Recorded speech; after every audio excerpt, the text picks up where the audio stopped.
Hello friends, welcome to மக்கள் சேவை channel. இன்றைக்கி நம்ம ஒரு முக்கியமான இன்ஃபர்மேஷன் பற்றி தான் பார்க்க போகிறோம்.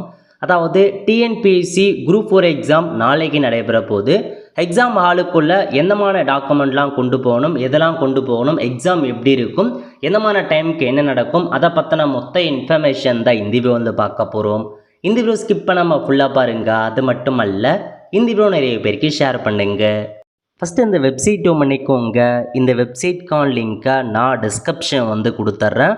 tnpsc.government.in இதான் வந்து பார்த்தா அஃபிஷியல் வெப்சைட். ஓகே, அதாவது டிஎன்பிஎஸ்சி குரூப் 4 எக்ஸாம் பொறுத்த வரைக்கும் நாளைக்கு, அதாவது 12/7/2025 அன்னைக்கு தான் உங்களுக்கான எக்ஸாம் இருக்க போது.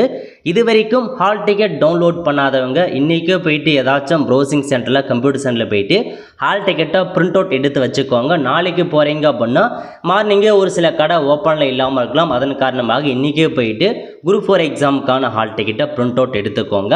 ஸோ ஹால் டிக்கெட்டில் எல்லா இன்ஃபர்மேஷனுமே கரெக்டாக செக் பண்ணி பார்த்துக்கோங்க. உங்கள் ஃபோட்டோ, நேமாக இருக்கட்டும், எல்லாமே செக் பண்ணிவிட்டு இதில் உங்களுக்கான அட்ரஸ் கொடுத்துருக்காங்க பாருங்கள். எக்ஸாம் சென்டருக்கான அட்ரஸ்ஸு மேக்ஸிமம் ஸ்கூல் தான் எக்ஸாமினேஷனுக்கான சென்டராக போட்டிருப்பாங்க. இந்த பிளேஸ் வந்து எங்கே இருக்குது அப்படின்ட்டு தான் முன்கூட்டியே தெரிஞ்சுக்கிட்டு அதுக்கேற்ற மாதிரி வந்து போக பாருங்கள். ஏன்னா வந்து பார்த்தா ரொம்ப தூரத்தில் இருக்குது அப்படின்னா இன்னும் முன்கூட்டியே நீங்கள் கிளம்பி கரெக்டாக வந்து போக பாருங்கள். எக்ஸாமுக்கான டைமிங் கொடுத்துருக்காங்க. 9:30 மணிலேருந்து 12:30 மணி வரைக்கும் எக்ஸாம் வந்து ஸ்டார்ட் ஆகுதுங்க. பேசிக் இன்ஃபர்மேஷன்ஸ் இதுதான். ஸோ இப்போ நம்ம எக்ஸாமுக்கான இன்ஸ்ட்ரக்ஷன் என்ன அதை பற்றி பார்த்துடலாம். ஓகே, முதல்ல எக்ஸாம் போகிறதுக்கு எதெல்லாம் நீங்கள் ப்ரிப்பேர் பண்ணணும் அப்படின்னா, இந்த ஹால் டிக்கெட் கண்டிப்பாக பிரிண்ட் அவுட் எடுத்து வச்சுக்கோங்க. ஒரே பக்கம் தான் கொடுத்துருக்காங்க, இந்த ஒரு பக்கம் மட்டும் கொண்டு போனால் போதுமானது. ஸோ ஹால் டிக்கெட்டை பொறுத்த வரைக்கும் பிளாக்லேயும் நீங்கள் பிரிண்ட் அவுட் எடுத்துகிட்டு போகலாம், கலர்லேயும் எடுத்துகிட்டு போகலாம். எது வந்தாலும் பரவாயில்ல, அது உங்கள் பட்ஜெட்டுக்கு ஏற்ற மாதிரி பிளாக் ஆர் கலர் ஏதாச்சும் ஒன்றில் கொண்டு போங்க. இதில் கொண்டு போனாலும் ஓகே தான். ஹால் டிக்கெட் கம்பல்சரி நீங்கள் கொண்டு போகணும். இந்த ஹால் டிக்கெட் கூட வேறு என்னென்ன நீங்கள் கொண்டு போகலாம் அப்படின்னா, கண்டிப்பாக நீங்கள் இந்த ஹால் டிக்கெட் கூட ஏதாச்சும் ஒரு டாக்குமெண்ட் கொண்டு போகிற மாதிரி இருக்கும். எந்த மாதிரி டாக்குமெண்ட்னா, ஆதார் கார்டோ, பாஸ்போர்ட்டோ, driving licence, PAN card, voter ID, இதில் ஏதாச்சும் ஒரு டாக்குமெண்ட்டை ஜெராக்ஸ் கொண்டு போனால் போதுமானதுங்க. இந்த ஹால் டிக்கெட் கூட இதில் ஏதாச்சும் ஒரு டாக்குமெண்ட்ஸ் வந்து கொண்டு போங்க. இதை தவிர்த்து என்ன கொண்டு போகலாம் அப்படின்னா, black colour ball point pen இருக்குது பாருங்கள். கருமை நிற மைபந்து கொண்டு போனால் அந்த பென்னு மட்டும் தான் கொண்டு போகிற மாதிரி இருக்கும். பிளாக் பால் பாயிண்ட் பெண்ணை கொண்டு போங்க, மை பென்னு சொல்லுவாங்க. பிளாக் மை பெண்ணை கொண்டு போங்க, வேறு எந்த பெண்ணுமே எடுத்துகிட்டு போகக்கூடாது. அதையும் நல்லா நோட் பண்ணிக்கோங்க. இந்த 3 இருந்தாவே போதுமானதுங்க. வேறு எதுவும் நீங்கள் கொண்டு போக தேவையில்ல. ரப் ஷீட்டோ வேறு எதுவுமே கொண்டு போக தேவை வேணா, ஒரு பென்னு மட்டும் எக்ஸ்ட்ராவாக கொண்டு போங்க. பிளாக் பெண்ணை திரும்ப 2ஆக கொண்டு போயிருங்க. ஒருவேளை வந்து அந்த பென் எழுதாமல் போகலாம், ஏதாச்சும் ப்ராப்ளம் இருக்குன்னு அப்படின்னா மற்றொரு பெண்ணை யூஸ் பண்ணிக்கலாம். இந்த 3 மட்டும் இருந்தால் போதுமானது. ஹால் டிக்கெட் வித் ஏதாச்சும் ஒரு டாக்குமெண்ட், அது கூட உங்களுக்கான பென், வேறு எதுவுமே எடுத்துகிட்டு போகாதீங்க. நீங்கள் வந்து ஹேண்ட்பேக் எடுத்துகிட்டு போகிறீங்க, ஏதாச்சும் வந்து பார்த்தா பர்ஸ்லாம் நார்மலாக நீங்கள் பாக்கெட்லேயே வச்சுக்கலாம். ஹேண்ட்பேக்லாம் உள்ளே அலோவ் பண்ண மாட்டாங்க. எக்ஸாம் ஹாலுக்கு வெளியே தான் நீங்கள் வைக்கிற மாதிரி இருக்கும். அதேமாரி மொபைல் ஃபோன் கொண்டு போகிறீங்க அப்படின்னா அதே நீங்கள் கேர்ஃபுல்லாக பார்த்து எடுத்துகிட்டு போங்க. எக்ஸாம் சென்டரில் எக்ஸாம் ஹாலுக்குள்ளே அலோவ் பண்ண மாட்டாங்க. அந்த ஸ்கூலுக்கு வெளியே வந்து பார்த்தா வைக்கிறதுக்கு ஒரு சில ஸ்கூலில் இடம் கொடுப்பாங்க, ஒரு சில ஸ்கூலில் இடம் வந்து கொடுக்காமலும் வந்து போகலாம். அதுக்கேற்ற மாரி தெரிஞ்சுக்கிட்டு ஃபோனை வந்து கொண்டு போக பாருங்கள். அந்த எக்ஸாம் ஹாலுக்குள்ளே இந்த 3 தவிர எதையும் அலோவ் பண்ண மாட்டாங்க.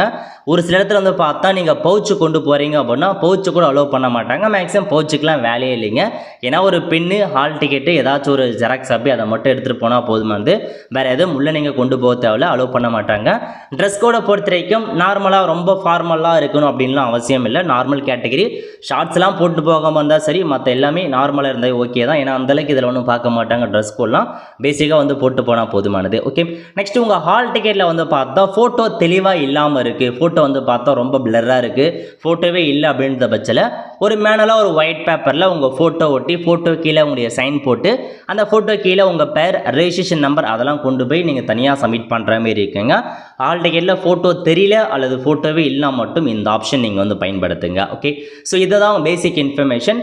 அதாவது உங்கள் எக்ஸாம் ஹாலுக்குள்ளே எப்போ நீங்கள் போகணும் அப்படின்னா 8:30 மணிக்கெலாம் அந்த எக்ஸாம் சென்டருக்குள்ளே வந்து போயிடுங்க. அதாவது எந்த ஸ்கூலோ அந்த ஸ்கூலுக்கு 8:30 மணிக்கெலாம் போயிடுங்க. கரெக்டாக எக்ஸாம் ஹால் இருக்குது பாருங்க, அங்கே 9 மணிக்கெலாம் எக்ஸாம் ஹாலுக்குள்ளே நீங்கள் போயிடணும். 9 மணிக்கு மேலே வரீங்க அப்படின்னா உள்ளே அலோவ் பண்ண மாட்டாங்க. ஏன்னா 9 மணிக்கெலாம் ஓஎம்ஆர் ஷீட்டை கொடுத்து ஓஎம்ஆருக்கான இன்ஸ்ட்ரக்ஷன் பற்றிலாம் சொல்லிடுவாங்க. அதனால் 9 மணிக்கெலாம் எக்ஸாம் ஹாலுக்குள்ளே இருக்கணும். ஸோ உங்களுக்கு எந்த இடத்துல போட்டிருக்காங்க அப்படின்னு அந்த ஸ்கூலில் போனீங்க அப்படின்னா ஸ்கூலுக்கு வெளியே ரெஜிஸ்ட்ரேஷன் நம்பர்லாம் ஒட்டியிருப்பாங்க. உங்கள் ரெஜிஸ்ட்ரேஷன் நம்பர் எந்த பிளாக்குக்கு போகணும், ஃபஸ்ட் ஃப்ளோரா செகண்ட் ஃப்ளோரா அதெல்லாம் அறிவிச்சிருப்பாங்க. நீங்கள் ஸ்கூலில் என்ட்ரானதுமே நோட்டீஸ் போர்டில் ஒட்டியிருக்கும் உங்கள் ரெஜிஸ்ட்ரேஷன் நம்பரை பார்த்து எந்த பிளாக்குக்கு போகணும், ஃபஸ்ட் ஃப்ளோரா செகண்ட் ஃப்ளோரா எந்த நம்பர் எந்த ஹால் நம்பரில் நீங்கள் பார்த்துட்டு அந்த ஹால் நம்பருக்கு போனீங்க அப்படின்னா ஹால் உள்ளாரே வந்து டேபிள் வைஸாக உங்களுடைய ஃபோட்டோவோட ரெஜிஸ்ட்ரேஷன் நம்பரோட போட்டிருப்பாங்க. அந்த இடத்துல போய் நீங்கள் உட்கார்ற மாதிரி இருக்கும். உட்காந்துட்டீங்க அப்படின்னா 9 மணிக்கு ஓஎம்ஆர் கொடுத்துருவாங்க. ஓஎம்ஆருக்கான இன்ஸ்ட்ரக்ஷன்லாம் சொல்லிடுவாங்க. ஒன்ஸ் ஓஎம்ஆர் ஷீட்டில் எல்லாமே கரெக்டாக இருக்கா இல்லைன்றதை நீங்கள் வந்து செக் பண்ணிக்கலாங்க. இந்த மாதிரி தான் ஓஎம்ஆர் இருக்கும். இல்லை உங்கள் ஃபோட்டோ நேம் ரெஜிஸ்ட்ரேஷன் நம்பர் எல்லாம் கரெக்டாக செக் பண்ணி பார்த்துக்கோங்க. ஏதாச்சும் வந்து மிஸ்மேட்சாக இருக்குது தப்பாக இருக்குது அப்படின்னா நீங்கள் அந்த அரை கண்காணிப்பாளர் அவங்க கூட நீங்கள் சொன்னீங்க அப்படின்னா அவங்க வந்து ஆல்டர்னேட் வழியை கண்டு சொல்லுவாங்க. ஓகே, ஓஎம்ஆர் கொடுத்ததுக்கப்புறம் நீங்கள் செக் பண்ணி பார்த்துட்டு எல்லாமே செக் பண்ணலாம். கரெக்டாக 9:15க்கு வந்து கொஷின் புக்லெட், அதாவது கொஷின் பேப்பர் கொடுப்பாங்க. 9:15 கொஷின் பேப்பர் கொடுத்துட்டாங்க அப்படின்னா அந்த கொஷின் பேப்பர் எல்லாமே கரெக்டாக இருக்கான்னு நீங்கள் செக் பண்ணிக்கோங்க. அதாவது எல்லா பக்கமே கரெக்டாக பிரிண்ட் ஆகிருக்கா, ஒரு சில பக்கங்கள் சரியாக பிரிண்ட் ஆகாமல் இருக்கலாம், அதெல்லாமே கரெக்டாக இருக்கான்னு நீங்கள் செக் பண்ணிக்கோங்க. அந்த மாதிரி கொஷின் பேப்பர் ஏதாச்சும் பிரிண்டிங் மிஸ்டேக் இருக்குது, ஒரு சில பேஜ் விட்டு போயிருக்கா அப்படின்னா அதையும் நீங்கள் அந்த சூப்பர்வைசர்கிட்ட வந்து பார்த்தா நீங்கள் இன்ஃபார்ம் பண்ணலாங்க. ஸோ முடிஞ்சது 9:15 கொஷின் பேப்பர் கொடுத்துட்றாங்க. அதுக்கப்புறம் 9:30 மணிக்கு பெல் அடிப்பாங்க. அப்போ நீங்கள் எக்ஸாம் எழுத ஸ்டார்ட் பண்ணிடலாங்க. ஸோ இதான் 9:30 மணிலேருந்து எக்ஸாம் ஸ்டார்ட் ஆகும். ஸோ எக்ஸாம் ஸ்டார்ட் பண்ண சொல்ல என்ன பண்ணணும் அப்படின்னா உங்கள் ஓஎம்ஆர் ஷீட்டில் அந்த கொஷின் புக்லெட் இருக்குது பாருங்கள், கொஷின் பேப்பரில் ஒரு நம்பர் இருக்கும். அந்த நம்பரை வந்து பார்த்தீங்கன்னா நீங்கள் வந்து என்ட்ரு பண்ணுற மாதிரி இருக்கும். இது வந்து பார்த்தா பழைய ஓஎம்ஆர் ஷீட்டாக கொடுத்துருக்காங்க. இப்போ புதிய ஓஎம்ஆர் ஷீட் இதுதாங்க. ஸோ 9:30 மணிக்கு அந்த நீங்கள் 9:15க்கு கொஷின் புக்லெட் கொடுத்துட்டாங்க அப்படின்னா அப்போவே அந்த நம்பரை, அந்த கொஷின் புக்லெட்கான நம்பரை 4 நம்பர் இருக்கும், அந்த 4 நம்பர் இதில் என்ட்ரு பண்ணிவிட்டு அந்த நம்பருக்கு நேராக நீங்கள் ஷேடோ பண்ணுற மாதிரி இருக்கும். அவ்வளோதான், முடிஞ்சது. 9:30 மணிலேருந்து நீங்கள் ஒவ்வொரு கொஷினை ஆன்சர் பண்ண ஸ்டார்ட் பண்ணிக்கலாம். ஸோ ஃபஸ்ட்டு கொஷின் ஆன்சர் கரெக்டாக அப்படின்னா ஷேடோ பண்ணிக்கோங்க. ஸோ ஏவா பியா சியா டியா என்ன ஆப்ஷனோ அதை நீங்கள் கரெக்டாக ஷேடோ பண்ணுங்க. டிக் பண்ணுறதோ இன்ட்டு பண்ணுறதோ கூடாது. இந்த ஏனா ஏ ஃபுல்லாக மறைகிற அளவுக்கு ஷேடோ பண்ணணும், பினா பி மறைகிற அளவுக்கு ஃபுல்லாக வந்து ஷேடோ பண்ணிக்கோங்க. எந்த கொஷினுமே ஷேடோ பண்ணாமல் விட்டுறாதீங்க, மதிப்பெண் குறைப்பாங்க. அதேமாரி கவனக்குறைவால் ஒரே கொஷினுக்கே 2 தடவை ஷேடோ பண்ணுறீங்க ஒரு அர்ஜென்ட்டில், பொறுமையாக பண்ணுங்கள். ஸோ அந்தமாரி நீங்கள் ஒரே கொஷினுக்கு 2 ஷேடோ பண்ணுறீங்க அப்படின்னாலும் மதிப்பெண் வந்து குறைப்பாங்க. இந்த மாதிரி சின்ன சின்ன கவனக்குறைவை நீங்கள் கரெக்டாக தான் பண்ணுவீங்க. பட் அர்ஜென்ட்டில் வந்து பார்த்தா 6வது கொஷினுக்கு, ஸோ 7வது கொஷினுக்கு பதிலாக 6வது கொஷின்லேயே திரும்ப அதே இதிலே கொஷின் ஷேடோ பண்ணுறீங்க. அந்த மாதிரி கரெக்டாக வந்து பார்த்துக்கோங்க. ஸோ 200 கொஷினுக்கும் ஃபுல்லாகவே ஆன்சர் பண்ணுங்கள், எந்த கொஷினும் விட்டுறாதீங்க. தெரியலனாலும் ஏதாச்சும் ஒரு ஷேடோ பண்ணுங்கள், கண்டிப்பாக ஏதாச்சும் ஒன்று லக்கில் வருவதற்கான வாய்ப்புகளும் இருக்குது. இதை தவிர்த்து நீங்கள் சைன் பண்ணுற மாதிரி இருக்கும். தேர்வரின் கையொப்பம் இதில் போயிட்டு உங்கள் சைன் வந்து பண்ணிடுங்க. எல்லாமே அரை சூப்பர்வைசர் சொல்லுவாங்க. அதுக்கடுத்து எக்ஸாம் ஒரு லாஸ்ட்டாக ஒரு 1/2 ஹவருக்கு முன்னாடி, ஒரு 15 மினிட்ஸுக்கு முன்னாடி உங்களுக்கு இங்கி பேடு கொடுத்துருவாங்க. அதில் போயிட்டு உங்களுடைய இடது கை பெருவிரல் ரேகை இருக்குது பாருங்கள், லெஃப்ட் ஹேண்ட் தம்ப் இம்ப்ரெஷன் வைக்கிற மாதிரி இருக்கும், கைரேகை இதில் ஒட்டி வைக்கிற மாதிரி இருக்கும். அவ்வளோதான். அதுக்கப்புறம் 200 கொஷினுக்கும் நீங்கள் சரியாக கருமையாக்கலாம் அப்படின்றத எஸ் ஷேடோ பண்ணிக்கோங்க. மீதி எல்லாமே அரை சூப்பர்வைசர் அவங்க வந்து பண்ணிப்பாங்க. இதுதாங்க உங்களுக்கான வேறு எதுவுமே. ஏன்னா இப்போ வந்து ஓஎம்ஆர் ரொம்ப சிம்பிளிஃபைட் பண்ணிட்டாங்க. இதுக்கு முன்னாலாம் நிறையா ப்ராசஸ் எக்கச்சக்கமாக நம்ம வந்து பார்த்தா ஃபில் பண்ணுற மாதிரி இருக்கும். எத்தனை ஆன்சர் பண்ணியிருக்கும், எத்தனை பி, அந்த மாதிரி நிறையா ப்ராசஸ் இருக்கும். பட் இப்போ ரொம்ப வந்து சிம்பிளிஃபைட் பண்ணி கொடுத்துறாங்க. அதனால் வந்து டைமிங் ரொம்ப வந்து மிச்சமாகும். ஓகே, ஸோ சரியான முறையில் இந்த மாதிரி தான் நீங்கள் ஷேடோ பண்ணுங்கள். இந்த மாதிரி டிங்க் பண்ணுறதோ இன்ட்ரு பண்ணுறதோ வெளியே மட்டும் ஷேடோ பண்ணுறதோ அந்த மாதிரிலாம் கூடாது. அந்த வட்டம் மறைகிற அளவுக்கு நீங்கள் ஷேடோ பண்ணால் போதுமானது. ஸோ உடைய ஓஎம்ஆர்லாம் வந்து பார்த்தா செல்லாதாக்கப்படும். எதன் காரணமாக அப்படின்னா அதை பிளாக் பென் தவிர வேறு பென் யூஸ் பண்ணுறீங்க அப்படின்னா செல்லாதாக்கப்படும். ஓஎம்ஆர் ஷீட்டில் பார்கோடில் சேதப்படுத்துறீங்க அப்படின்னா ஓஎம்ஆர் ஷீட் வந்து செல்லாதாக்கப்படும். அந்த கொஷின் பேப்பரில் இருக்க புக்லெட் நம்பரை ஓஎம்ஆரில் என்ட்ரு பண்ணாமல் விடுறீங்க அப்படின்னா ஓஎம்ஆர் செல்லாதாக்கப்படும் அப்படின்னு சொல்லியிருக்காங்க. இதை தவிர்த்து மதிப்பெண் குறைப்பாங்க, 0.5 மதிப்பெண். எதுக்காக அப்படின்னா நீங்கள் வந்து எந்த ஒரு ஆன்சருமே பண்ணாமல் இருக்கீங்க அப்படின்னா அதுக்கு 0.5 மதிப்பெண் குறைக்கப்படும். ஒரே கொஷினுக்கு 2 ஆன்சர் பண்ணியிருக்கீங்க அப்படின்னா அதுக்கும் 0.5 மதிப்பெண் குறைக்கப்படும். இதை தவிர்த்து நீங்கள் உங்களுடைய கைவிரல் ரேகை வைக்காமல் வரீங்கன்னா அதுக்கு 0.5 மதிப்பெண் குறைக்கப்படுங்க. அதுக்கப்புறம் ஃபைலாக இண்டிவிஜுவல் லெட்டர் அவங்க இந்த இடத்துல சைன் பண்ணிடுவாங்க. ஓகே, இதுதான் எக்ஸாமுக்கான ஃபுல் இன்ஃபர்மேஷன். எக்ஸாம் வந்து பார்த்தா உங்களுக்கு 12:45 வரைக்கும் நடக்குங்க. அது வரைக்கும் நீங்கள் முன்கூட்டி முடிச்சிட்டாலும் வெளியே அலோவ் பண்ண மாட்டாங்க. அது வரைக்கும் நீங்கள் உள்ளார தான் இருந்தாகணும்.